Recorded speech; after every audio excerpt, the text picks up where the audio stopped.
Oke, Bismillahirrahmanirrahim. Assalamualaikum warahmatullahi wabarakatuh. Selamat pagi, salam sejahtera buat kita semua. Om Swastiastu, Namo Buddhaya, salam kebajikan. Bapak Ibu, bertemu lagi dengan saya. Ya, ini adalah video keempat ya dari rangkaian sosialisasi jabatan fungsional dalam rangka in-passing ya untuk menduduki jabatan JFP KPP.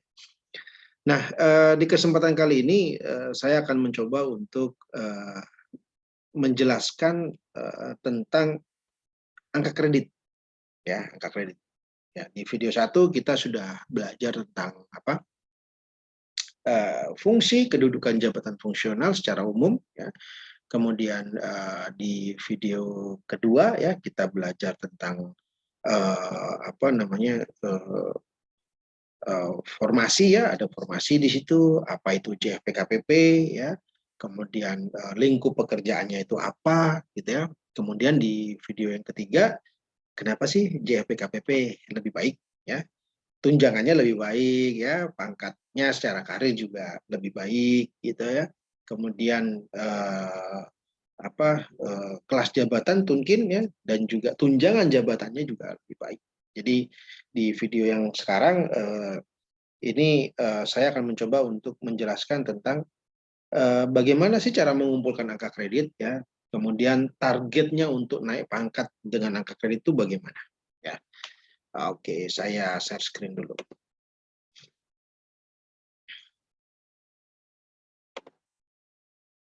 Ya.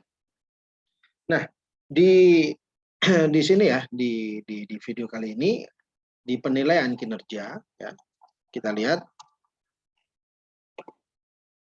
Nah, ini adalah jumlah angka kredit kumulatif minimal ya, untuk kenaikan jenjang, ya, untuk kenaikan pangkat dan golongan, ya, untuk kenaikan jabatan itu diatur ya sesuai Permen-Pan 32 bahwa ya golongan 3A itu wajib mengumpulkan 50 poin. Kalau sudah 50 poin, dia bisa naik ke 3B. Gitu ya. Nah, 3B juga diwajibkan mengumpulkan 50 poin. Ya, 50 poin dikumpulkan. Gitu. Nah, kemudian ketika naik ke jenjang ahli muda, targetnya berubah. Ya. Yang 50 tadi yang sudah dicapai nggak dihitung lagi ya. Tuh. Jadi berangkat dari 0. Berangkat dari 0, dia mengumpulkan 100 poin. Gitu. Terus untuk naik pangkat ke 3D. 3D ngumpulkan lagi 100 poin. Gitu. Nah, ketika naik ke ahli madya, itu dia 0 lagi ya, 0 lagi naik di targetnya jadi 150. Dimulai dari 0 untuk mencapai 150 ya. 4B, 4C sama targetnya ya. Tuh. Nah, ketika sudah di ahli madya targetnya sudah lebih besar yaitu 200 ya. Nah, teman-teman, bagi yang di jenjang yang sama, angka kreditnya itu kelebihannya bisa diperhitungkan. Contoh begini, misalnya ahli pertama, itu kan 3A, 3B. 3A posisi angka kreditnya sudah 54 misalnya, 54. Maka 4-nya itu bisa dijadikan target yang 3B. Berarti nanti 3B hanya mengumpulkan 46. Gitu ya. Tuh. Jadi kelebihan angka kredit ya, sekali lagi, kelebihan angka kredit dapat diperhitungkan pada jenjang yang sama. Sekali lagi, kelebihan angka kredit dapat diperhitungkan untuk jenjang yang sama. Tetapi kalau sudah alih jenjang atau pindah jenjang, naik jenjang, maka startnya dari 0 lagi. 100 ya, maka yang sudah terjadi di ahli pertama itu sudah tidak diperhitungkan lagi, gitu ya, sudah tidak diperhitungkan lagi. Kelebihannya juga tidak diperhitungkan. Jadi ketika sudah ahli muda, dia start dari 0, mengumpulkan 100. Kalau misalnya tercapai 120 misalnya, maka 20-nya dipertimbangkan. Ya, dapat diperhitungkan. Jadi targetnya sisa 80 begitu. Begitu seterusnya ya. Begitu seterusnya. Nah, ini cara mengumpulkan angka kredit. Nah, pertanyaannya bagaimana dan dari mana saya bisa mendapatkan angka kredit itu, ya. Jadi apa namanya, Bapak Ibu nanti harus download peraturannya ya, peraturannya. Ya, peraturan JFPKPP itu Permenpan 32 tahun 2021. Tapi nanti akan saya bagikan linknya untuk download ya, untuk download. Nah, ini ada dinamika sedikit ya, bahwa kalau zaman dulu ya itu kan angka kredit ya, angka kredit. Tapi ini baru wacana ya, baru wacana. Tetapi mudah-mudahan ini bisa segera direalisasikan oleh Menpan, bahwa penilaian kinerja dengan angka kredit akan dihapuskan dan digantikan dengan penilaian SKP. Jadi nanti prosesnya adalah setiap tahun kan kita bikin SKP itu ya. Nah, ketika akhir tahun sudah tercapai SKP-nya, maka dilakukan konversi ya, dilakukan konversi. Contohnya misalkan nilai SKP-nya misalnya 87 misalnya. Oh, dia kategorinya baik misalnya. Nah, itu nanti dikonversi. Kalau nilainya baik, itu setara dengan angka kredit berapa. Seperti itu ya. Tetapi nanti untuk yang sekarang kita masih akan pakai angka kredit konvensional ya, konvensional. Nah, untuk JFPKPP ahli pertama itu per tahunnya ini ya Bapak Ibu ya, per tahunnya harus memiliki target 12,5 poin angka kredit ya. Jadi kalau di bawah 12,5 tentu saja itu akan menyulitkan Bapak Ibu untuk proses kenaikan pangkat ya. Kadang kan tadi targetnya 50, maka per tahun 12,5. Kalau misalnya setahunnya cuma dapat 10, 4 tahunnya maka 40. Maka nanti ada kekurangan ya, ada apa istilahnya, ada keterlambatan di dalam karir gitu ya. Tetapi Bapak Ibu jangan khawatir ya, 12,5 ini juga tidak mudah. Tidak sulit ya, tidak sulit, tetapi juga tidak mudah sih ya. Artinya kalau nggak dikerjakan ya nggak akan dapat angka kredit. Tapi selama kita bekerja dengan baik, saya kira 12,5 dapat ya, dapat dicapai gitu. Nanti saya akan sampaikan bagaimana cara mengumpulkan 12,5 ini. Nah, kemudian untuk PKPP ahli muda ya, ahli muda dia wajib mengumpulkan 25 poin per tahun. Ya, untuk ahli madya 37,5 dan ahli utama itu 50 poin. Ya. Nah, bagaimana sih cara mengumpulkan angka kredit? Kita cek butir-butir di JFPKPP. Yuk.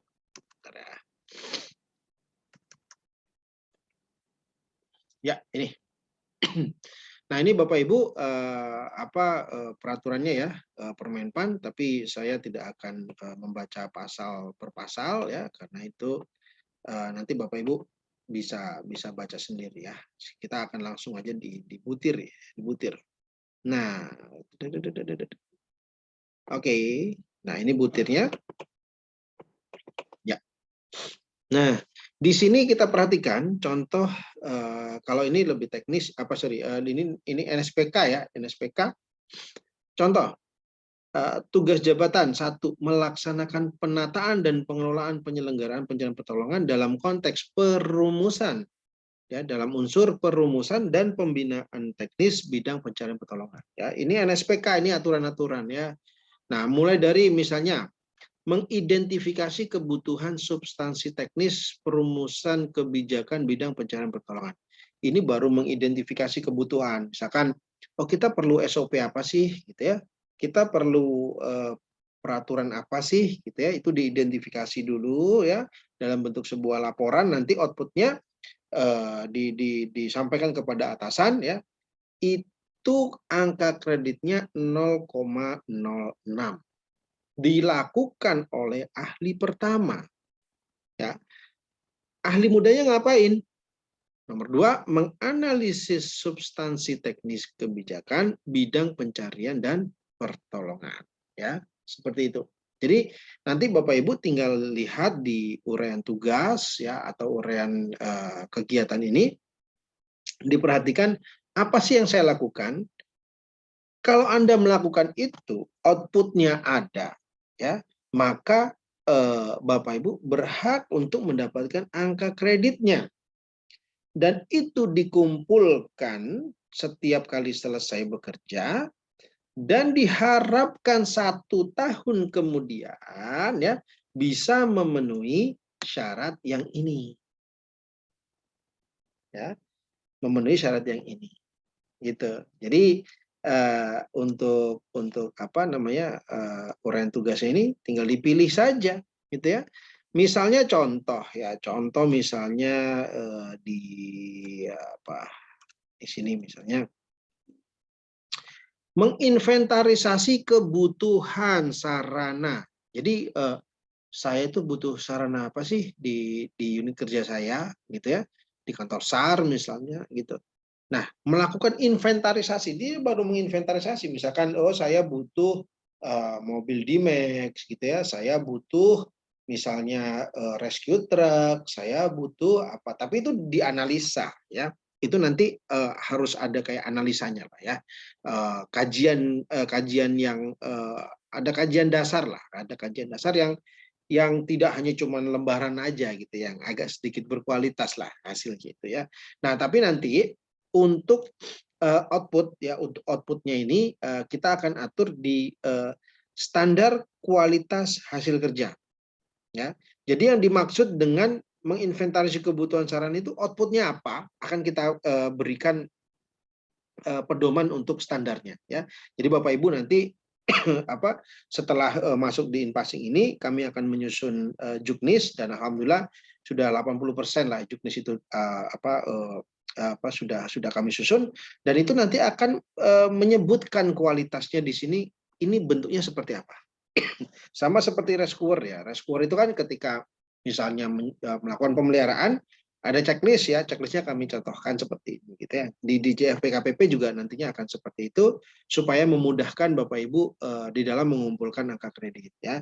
Supaya tim penilai nanti melihat bahwa oh iya ini benar gitu ya. Angka kredit yang dicapai sekian. Itu apa namanya supaya Bapak Ibu lebih mudah ya, lebih mudah di dalam mengumpulkan angka kredit ya. Lalu nah nanti ini butir-butir ya, butir-butir silakan dipelajari ya, silakan dipelajari apa saja yang kira-kira saya bisa lakukan gitu. Dan ini butirnya banyak sekali Bapak Ibu ya, ada 301 ya, 301 jenis butir pekerjaan ya. Nah, ini untuk yang siaga juga kami sudah akomodir, ini banyak sekali dan saya sangat yakin bahwa ini sangat relevan dengan pekerjaan kita sehari-hari ya. Jadi di Permenpan ini sudah kelihatan ya ada angka kredit terhadap pekerjaan apa gitu ya. Dan inilah yang dikumpulkan setahun 12,5 untuk ahli pertama, ahli muda 25 ya, ahli madya 37,5 dan untuk ahli utama 50 ya. Sampai sini mudah-mudahan bisa dipahami ya. Kita lanjut. Oke. Cukup ya. Jadi itu butir-butirnya tolong diperhatikan saja ya. Nanti untuk apa namanya permenpannya akan saya berikan. Silakan cek link ya di deskripsi nanti teman-teman bisa download ya apa namanya permenpannya ya. Silakan download permenpannya. Oke, saya kira mungkin itu yang bisa saya sampaikan terkait dengan apa namanya bagaimana cara mengumpulkan angka kredit di jabatan ini ya. Yang penting Bapak Ibu pelan-pelan saja baca permenpannya ya. Kemudian cek butir mana yang sering saya lakukan ya. Kemudian angka kreditnya berapa ya. Lalu outputnya apa ya. Kemudian kalau saya kumpulkan sampai 1 tahun dengan target saya, misalnya saya ahli pertama itu adalah 12,5 poin, saya harus melakukan berapa kali?